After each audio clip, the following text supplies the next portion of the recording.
Olá, tá voando, tudo bem? E aí, como vocês estão? Espero que estejam bem. Vamos hoje dar sequência à nossa aula de história. Precisamos então hoje, temos mais duas aulas para terminarmos o capítulo 4 e iniciarmos aí o segundo bimestre, tá? Aí vem novidades aí para vocês nesse segundo bimestre, para melhoria e entendimento dos conteúdos para vocês. Certinho? Então hoje eu quero falar com vocês lá da página 45, vamos relembrar lá sobre Assembleia Nacional Constituinte. Então, a gente está falando sobre a Revolução Francesa. O que foi essa Revolução Francesa? Vocês perceberam lá, aprofundando nas aulas passadas, que foi aí praticamente uma revolta do terceiro estado, né? Nós temos aquela formação daquela pirâmide, né? A sociedade francesa é dividida ali por estamentos ou por classes, primeiro estado, segundo estado, terceiro estado. Então, dentro da política, quem acabava sempre mandando na política era o primeiro e o segundo estado, até que o terceiro estado se revolta. Nós temos aí dentro desse terceiro estado aí os burgueses que estão fortalecidos aí, e eles se revoltam em um momento em que o rei tenta chamá-los para era uma convenção, né? Que acontecia, em que se reuniam os partidos e nessa convenção, sempre os burgueses, o terceiro estado ia acabar perdendo, porque a votação era feita, juntava lá o primeiro e o segundo estado, fazia votação, e o terceiro estado acabava perdendo. Então, nesta revolta aí, em que o terceiro estado se revolta, acontece a queda da Bastilha, e de tudo isso vai acabar formando uma Assembleia Nacional Constituinte. O que é essa Assembleia Nacional Constituinte? É a formação, né, de um grupo ali, de uma votação, de uma organização, para que se faça uma Constituição, a Constituição francesa, né, e que dentro dessa Constituição seja mudado muita coisa na sociedade da França ali, nesse trabalho do terceiro estado para sustentar o primeiro e o segundo, nessa esse favorecimento absurdo que tinha em relação, para o segundo estado, que viviam às custas do terceiro estado, sabendo que 95% da população francesa pertencia ao terceiro estado. Então, quando eles se dão conta disso e se revoltam, vai acontecer na França, então, a Revolução Francesa, que vem mudar essa sociedade aí, que não é fácil, sociedade estamental, que vem com essa herança aí, ainda do sistema feudal, ainda mesmo falando na questão da modernidade e sociedade moderna, continua essa exploração do primeiro e segundo estado em relação ao terceiro. Então, a Assembleia Nacional Constituinte é essa formação da primeira Constituição da França, com novos moldes, com uma nova estrutura, tá? Então, acompanhe, aproveitar, tá resfriado, porque precisa aproveitar com essa coriza e não vai ter que fazer. Então, eu vou acompanhar lá na apostila de vocês, página 45, o que o prof vai dando para vocês. Formada por uma maioria de representantes do terceiro estado, a Assembleia promoveu diversas reformas políticas e sociais na França, entre elas o fim dos privilégios do primeiro e segundo estado. Tá? Então, essa é a questão mais marcante dessa Assembleia Constituinte. E lembrando que tudo isso aconteceu influenciado por ideais iluministas, tá? Essas ideias iluministas que defendiam a liberdade e a igualdade e a fraternidade. Então, quando eles falam em liberdade e igualdade, como que vai pregar a igualdade quando um terceiro estado trabalha para sustentar o segundo? Quando esse terceiro estado paga impostos e o segundo é isento. Então, não há mobilidade social. Então, são muitas desigualdades nessa sociedade francesa que precisa ser mudado. E a partir dessa Assembleia Nacional Constituinte, dessa Revolução Francesa, é que as coisas vão mudando. Então, a principal característica dessa Revolução Francesa é os ideais iluministas. Não esqueçam nunca. Então, a Revolução Francesa acontece baseada nos ideais iluministas de liberdade, igualdade e fraternidade. Certinho? Lembraram disso? Em agosto de 1789, a Assembleia Nacional Constituinte Francesa votou a Declaração dos Direitos do Homem e do Cidadão. Esse documento sofreu influências iluministas, servindo posteriormente como base da Constituição Francesa.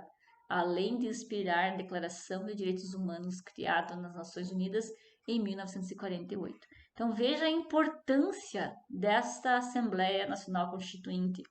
Então, os ideais, as propostas que ali foram criadas e citadas, elas vão fazer parte da Constituição Francesa. E essa Constituição Francesa é tão respeitada que ela serviu de inspiração para os direitos humanos. Tá? A Constituição, a Declaração dos Direitos Humanos, que aconteceu em 1948. Então, ela é recente, né? É uma coisa que até nos dias de hoje se discute o que essa Assembleia Nacional Constituinte elaborou em relação aos direitos do homem e do cidadão. Né? Então, lá na página 46 de vocês acompanham com a prof. Que essas reformas, né, essas medidas não atingiu só a sociedade, atingiu também a igreja. Então, a chamada Constituição Civil do Clero. Então, lembram que lá no sistema feudal, a igreja era a grande poderosa, a que detinha muitos poderes, muitas terras, e aqui na Revolução Francesa eles vão querer acabar com isso, né? Eles vão tirar muito dos poderes dessa igreja aí e estabelecer novas regras. Então, os bens que pertenciam à Igreja Católica, a partir dessa Constituição, ela vai passar a pertencer ao Estado. Então, eles retiram aquilo que a Igreja havia conseguido através de doações, de indulgências, enfim. E isso vai retornar para o Estado. E os clérigos, os padres, eles passam ao quê? A ser funcionários do Estado. Né? Então, em 1791, a Assembleia aprovou uma Constituição. Ela previa a divisão do poder em executivo, legislativo e judiciário. Preste bem atenção. Como que é a nossa divisão política hoje? Executivo, legislativo e judiciário. Então, isso também nos influenciou até os dias de hoje. Essa divisão aí do poder político ou do poder em três divisões. Então, executivo, legislativo e judiciário. Cada um com a sua função, né? Nós sabemos que cada um desses setores, eles exercem uma função. E era exatamente isso que essa reforma pretendia, que cada um cuidasse das suas funções.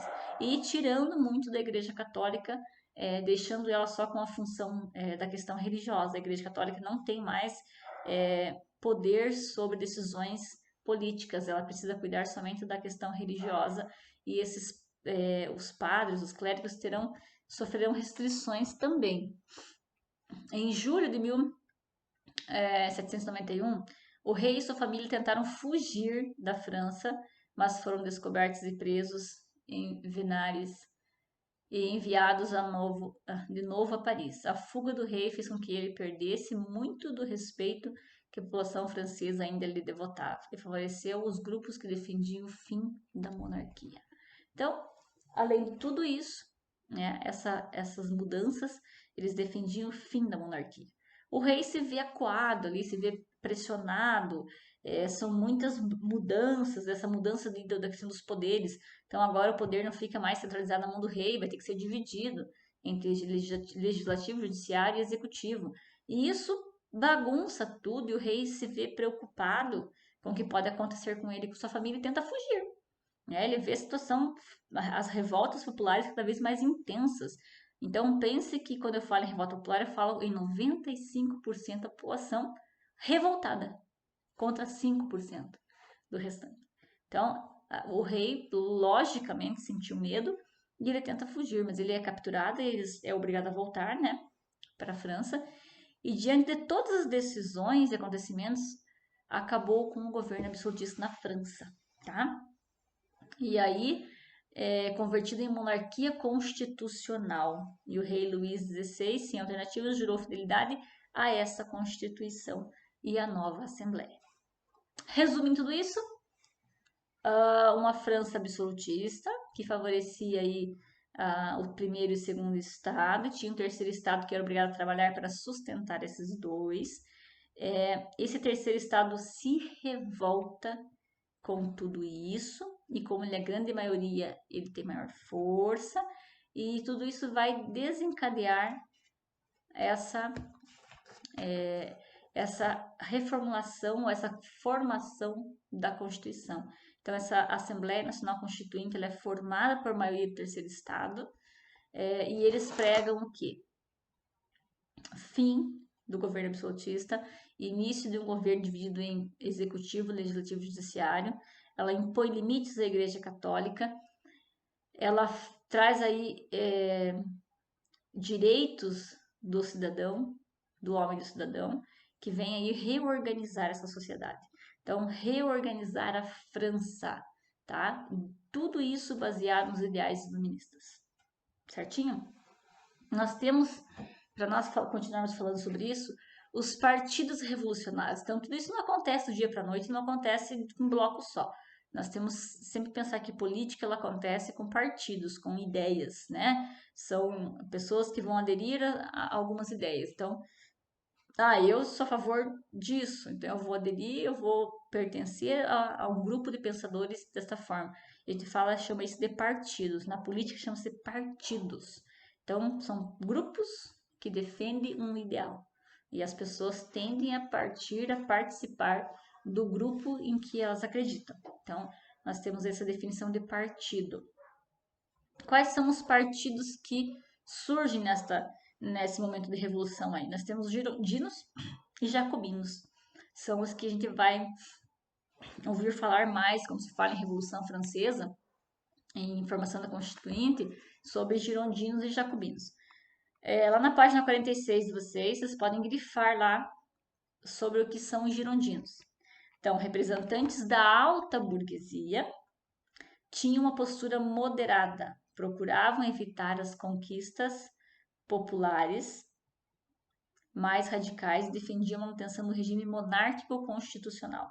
Seus representantes defendiam um governo descentralizado e liberdade total de comércio. Então, girondinos, alta burguesia, então as pessoas que dominavam o comércio, pessoas de um poder aquisitivo ali muito forte, e eles defendiam a manutenção desse monarca, né, que continuasse uma monarquia constitucional. Então, eles não eram a favor aí do executivo, legislativo e judiciário.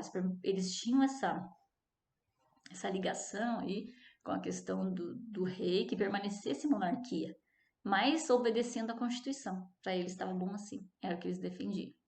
Os jacobinos era a baixa burguesia, né? E pelos trabalhadores urbanos, então um povão mesmo, tá? Quando você fala em girondinos, classe alta, porque dentro do terceiro estado também haviam divisões, né? Então, esse terceiro estado, dentro dessa classe, houve separação de outras classes.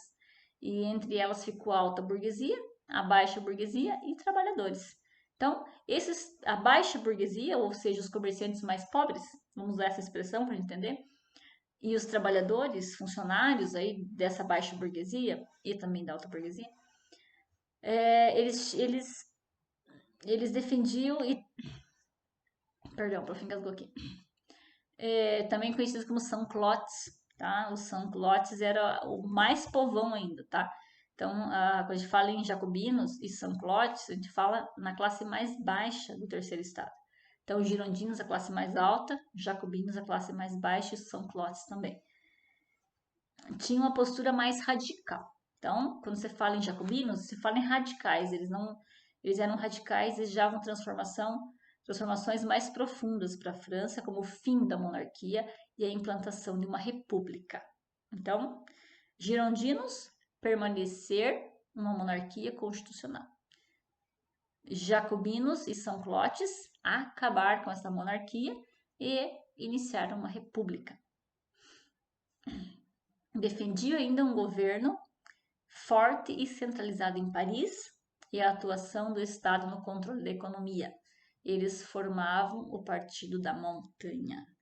Então, só para nós separarmos aí mais uma vez, girondinos, alta burguesia, então a gente pensa em dinheiro, pense lá, vamos usar uma frase bem os ricos do terceiro estado.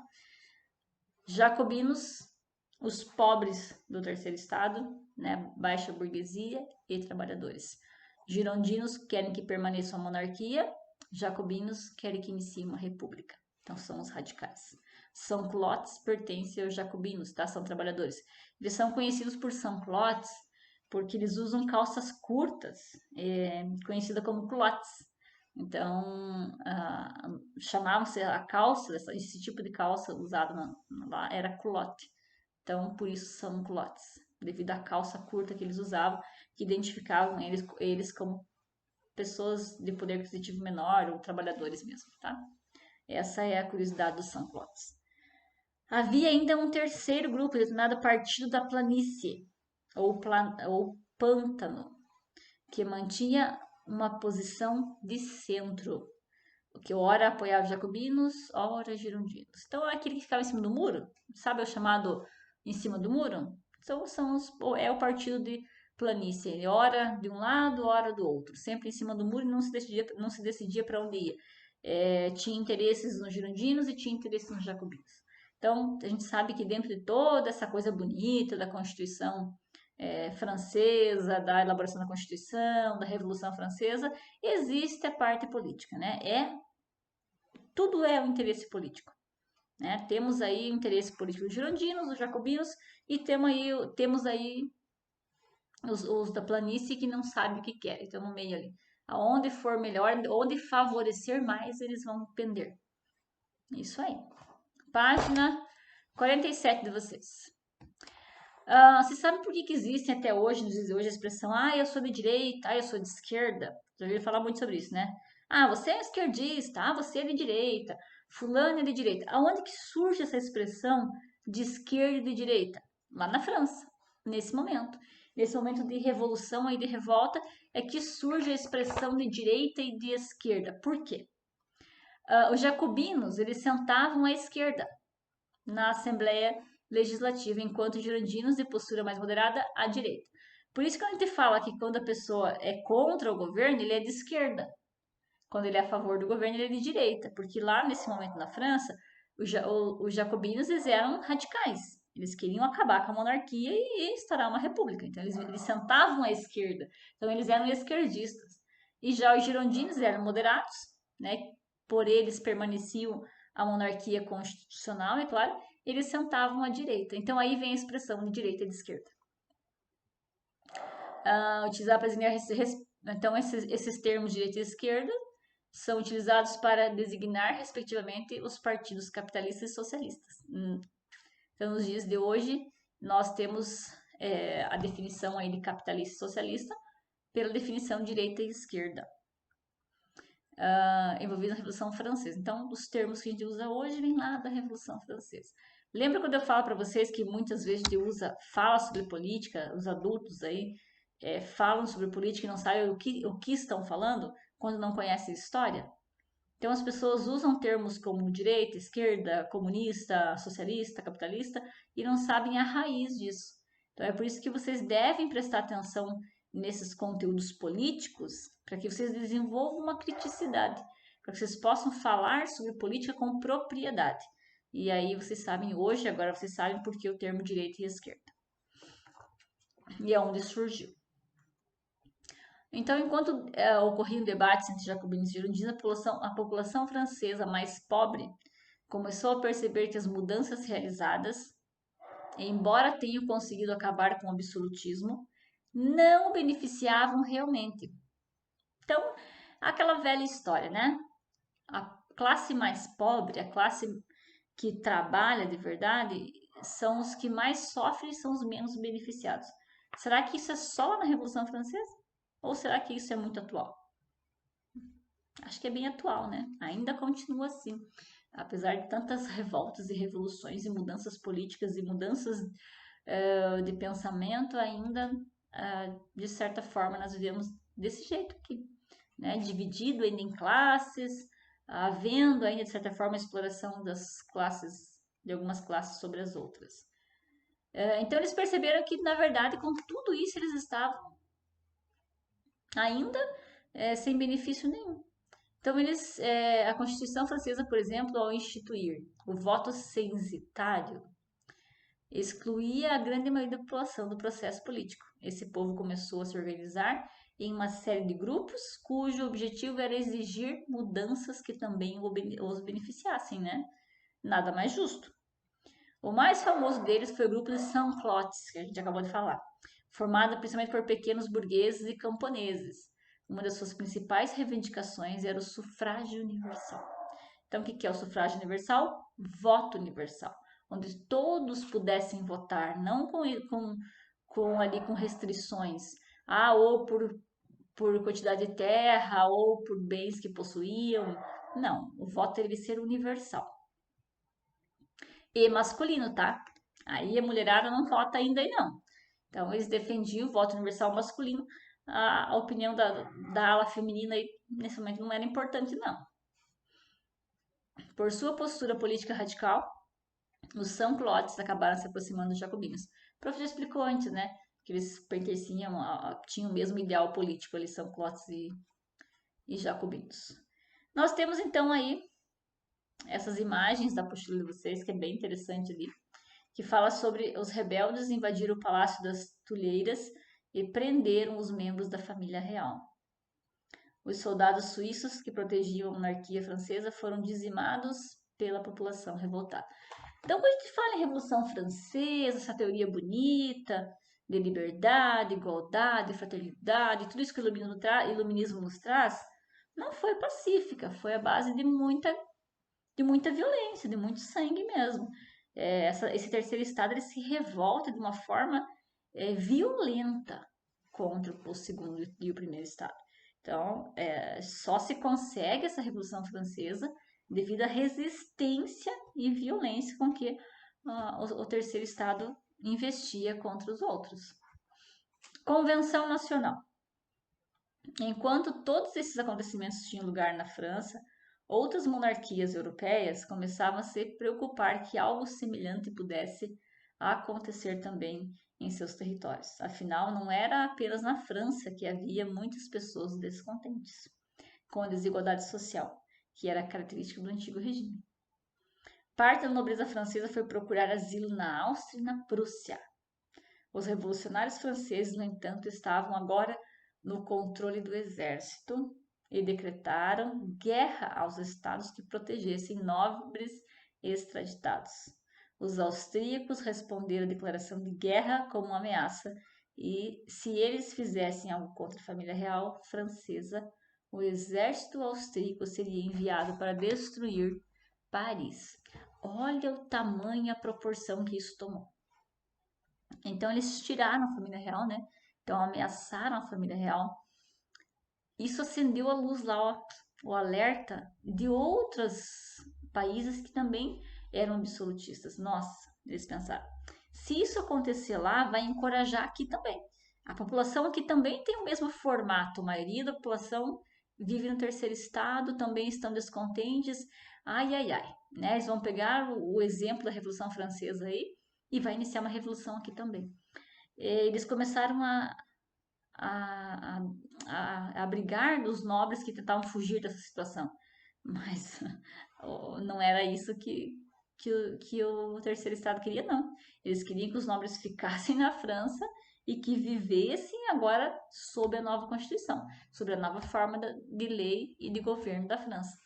E ameaçou outros países, inclusive de ataque, de guerra, caso eles dessem asilo às pessoas, aos nobres. E aí, quem responde contra a essa ameaça aí é os austríacos, né? A Áustria reage, desculpe que deu um branco na prof aqui, reage contra isso, ameaçando invadir a França caso eles fizessem alguma coisa contra a família real francesa. Então veja aí que para se organizar e para que virasse modelo de constituição a ser usado ali até mesmo para a formação dos direitos humanos, passou por um período de conflito. Não foi aí com paz, não. Foi conflituoso, foi difícil, foi sangrento, foi bagunçado para poder chegar aí de fato a uma revolução e a mudanças de pensamento na França, tá? A prof vai deixar para vocês como atividade. Eu quero que vocês leiam aqui a página 48, tá? e a 49. Eu venho explicando isso na próxima aula. Vocês fazem a leitura como tarefa. Eu só venho explicando na próxima aula. E vocês tentem fazer ali o exercício na página 49, tá? Então, atividade para vocês: leitura da 48, leitura da 49 e aquele pequeno exercício da página 49. Então, na próxima aula, prof, dá sequência e encerramento desse conteúdo já, tá? Então, já na próxima aula encerramos o conteúdo sobre Revolução Francesa, ok? Até mais e fiquem com Deus.